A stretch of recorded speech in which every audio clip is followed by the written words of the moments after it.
Oke, assalamualaikum warahmatullahi wabarakatuh. Di sini saya akan menjelaskan tentang sedikit apa itu produksi dalam Islam. Nah, kegiatan produksi dalam dan konsumsi merupakan mata rantai yang saling berkaitan satu sama lainnya. Oleh karena itu, kegiatan produksi harus sejalan dengan kegiatan konsumsi. Misalnya, adanya keharusan mengkonsumsi makanan dan minuman halal, serta pelarangan mengkonsumsi makanan dan minuman haram, maka kegiatan produksi juga harus sejalan dengan syariat, yakni hanya memproduksi makanan dan minuman yang halal, sebagaimana dalam mengkonsumsi produksi dalam Islam dilakukan dengan kerangka kemaslahatan.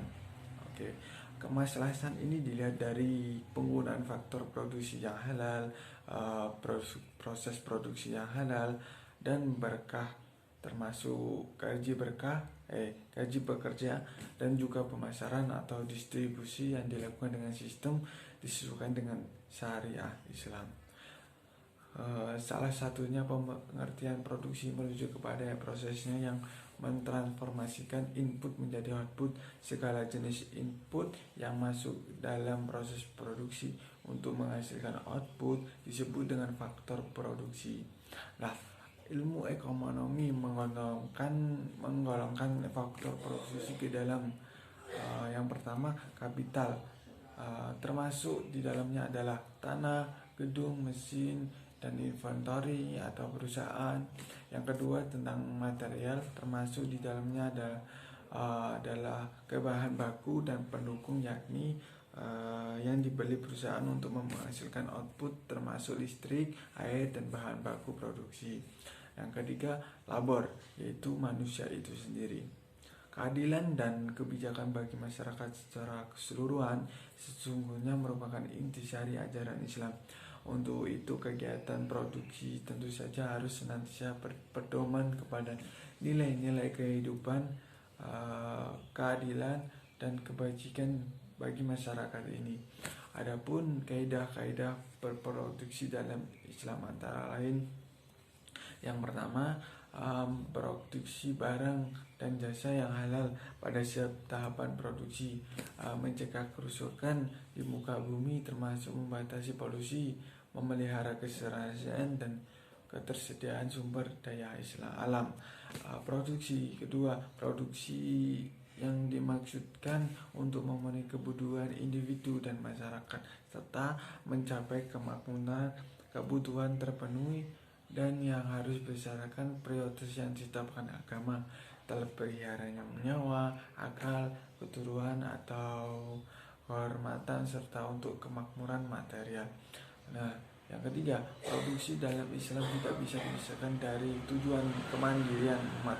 Untuk itu, hendaknya umat memiliki berbagai kemampuan, keahlian, dan prasarana yang memungkinkan terpenuhnya kebutuhan spiritual dan material juga terpenuhnya, sehingga kebutuhan perkembangan peradaban meningkatkan kualitas sumber daya manusia, baik kualitas spiritual maupun mental dan fisik. Di sini saya akan menjelaskan tentang materi yang kedua,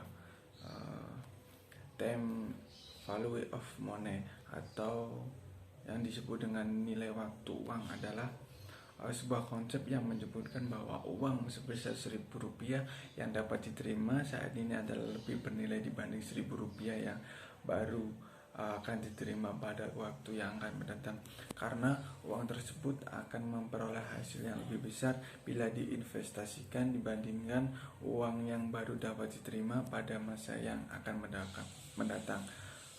Menurut William R. Leisure mengemukakan bahwa time value of money didasarkan pada gagasan bahwa sejumlah uang di tangan seseorang saat ini bernilai lebih dari jumlah yang sama dijanjikan pada beberapa waktu di masa depan. Seorang investor akan lebih senang menerima uang Rp 1 juta hari ini daripada sejumlah uang yang sama pada tahun yang akan mendatang. Jika ia menerima uang tersebut, hari ini dia dapat menginvestasikan uang tersebut pada suatu tingkat keuntungan, sehingga tahun mendatang uang 1 juta telah menjadi lebih besar dari 1 juta. Dalam ekonomi konvensional itu disebut uang memiliki nilai waktu. Nah, beberapa sarjana Islam berpendapat bahwa dalam konsep tim value of money yang membolehkan bunga atas pinjaman bukanlah fitur dalam sistem keuangan Islam. Namun, sebagaimana disebutkan di atas, beban bunga hanya salah satu biaya kesempatan, opportunity cost, yang tampaknya membenarkan nilai waktu dari uang. Dalam analisis konvensional, Islam mendorong seseorang untuk membayar hutang orang lain sesegera mungkin. Hal ini khususnya biaya kesempatan yang dihadapi oleh si pemberi pinjaman.